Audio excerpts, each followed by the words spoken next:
Franchement, aujourd'hui, en apprenant à me connaître, je cherche encore la réponse à cette question-là. D'où ça me vient?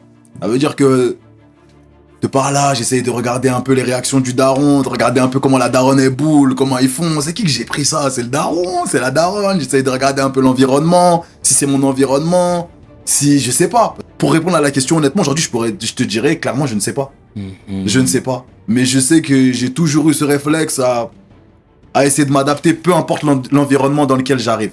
T'as vu? Il y a des jours où tu te sens perdu, où tu cherches sans vraiment savoir pourquoi tu cherches. Tu essaies des choses, tu changes de direction, mais rien ne te semble juste. Jusqu'au jour où tu tombes sur quelque chose qui change tout. Renaissance, le guide qui t'aide à trouver ton pourquoi et à reprendre le contrôle de ta vie. En 30 jours, tout peut changer. Ta renaissance commence maintenant. T'as vu?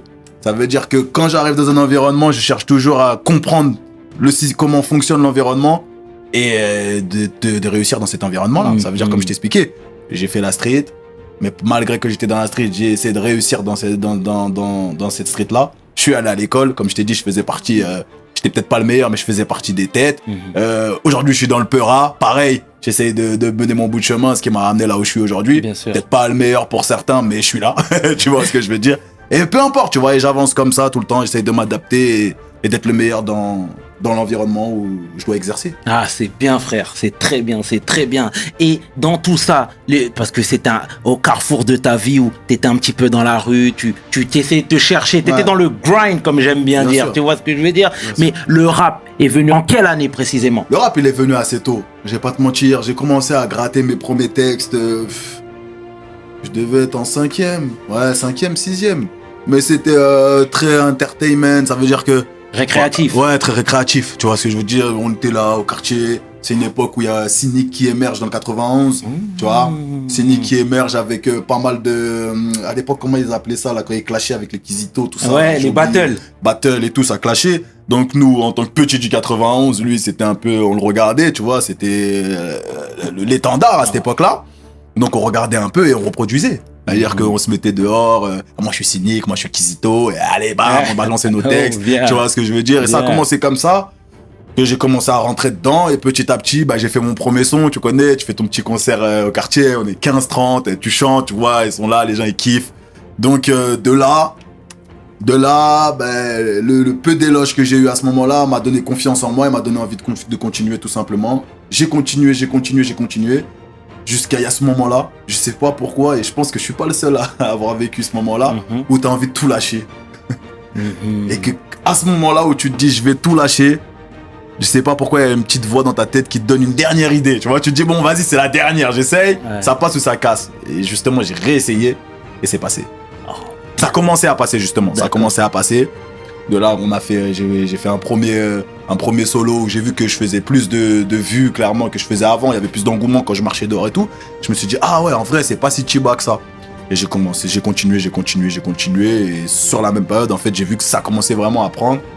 Et là, je me suis dit, moi, une fois que je me suis mis dedans, là, j'ai dit, ah là, mais on va aller chercher. Mais tu sais, c'est toujours difficile. Moi-même, j'ai rappé un petit peu. Quand tu rappes, là, t'étais avec Skaudi, mineur enragé. Ouais. Voilà, vous vous donniez de la force mutuellement, etc. Mais à côté de toi, est-ce que ça rappait? Parce que tu sais, on peut te prendre pour un ovni. Et finalement, quand t'es jeune, t'es pas assez calibré. Tu peux vite lâcher le steak. Ouais. Tu comprends ce que je suis en train de te dire? Ouais. En vrai, ça rappait. Mais tu sais, on n'est pas dans la même génération qu'aujourd'hui. C'est-à-dire que à l'époque où moi je rapper c'est... Voilà quoi. Tu vois ce que je veux dire? T'es le rappeur. T'es dans une bande de potes, on va dire toi t'es le rappeur. Moi j'avais un peu ce complexe à l'époque. Parce que déjà je rappais et ça marchait pas spécialement. Et que malgré tout, j'étais avec mes potes, j'étais là moi. Je voulais pas qu'on me voie simplement comme un simple rappeur. Voilà, je faisais mes trucs, j'étais là quoi, je suis avec mes gars. Pourquoi on me met cette étiquette là? C'est-à-dire qu'on avait beaucoup tendance à ne pas vouloir... avoir cette étiquette du rappeur, du simple rappeur. C'était l'Archouma? Pas Archouma quand même. Je pourrais pas te dire Archouma parce qu'on assume ce qu'on fait. Je vais pas me cacher. Tu vois ce que je veux dire? Si j'aime pas, je le fais pas. J'assume ce que je fais. C'était pas Archouma, mais c'était pas valorisant. C'était pas spécialement valorisant. Tu vois, parce que déjà le rap à l'époque, même sur le marché, c'était pas un truc de ouf. T'avais 2-3 gros rappeurs et quelques, tu vois, c'était pas un truc de ouf. Donc t'étais pas plus pris au sérieux que ça, quoi. C'était dur, tu vois. Et nous, je viens de cette époque-là. Et pour revenir à la question, Donc ouais, il y avait des gens qui rappaient dans la ville. On avait un grand de chez nous, un grand du quartier, Sico, qui à l'époque avait fait un studio au quartier. Donc c'est là-bas, c'était un peu notre coin de rendez-vous à tous les mecs qui posaient. On se voyait là-bas, on faisait des sons, on faisait des collaborations entre nous. C'est ça vraiment qui nous a aidé à tenir et à kiffer. Parce qu'il y avait le studio à NKF. Je pense que tu connais NKF de nom. Aujourd'hui, il a une renommée dans le Peura. NKF qui était à Ris. Mais rien que le fait déjà de devoir aller à Ris, à l'époque, c'était trop. Pourtant, c'est à côté. C'est à côté, c'est à 15 minutes, 20 minutes, tu vois. Mais rien que d'aller là-bas, ça y est, c'était mort. C'était mort. En plus, lui, ses tarots à l'époque, ils étaient des tarots, vas-y, frère, je sais plus. C'était rien à l'époque, hein, mais peut-être un 40 € l'heure, la flemme. Vas-y, frère, lui, c'est un ouf, comment ça, 40 € l'heure et tout. Là, on peut aller au quartier à côté. Le frérot, il nous booste, carrément, il nous laissait des heures gratuites, ou sinon, c'était un petit 10 € tranquille. C'est-à-dire que voilà, heureusement qu'il y avait eu ce fief à l'époque, qui nous a aidé à nous construire, hein, beaucoup, qui m'a beaucoup aidé à me construire. Et c'est bien de lui rendre hommage à ce frère-là. Ah ben, parce que c'est obligé, il fait partie de l'histoire. C'est clairement. C'est bien, c'est bien.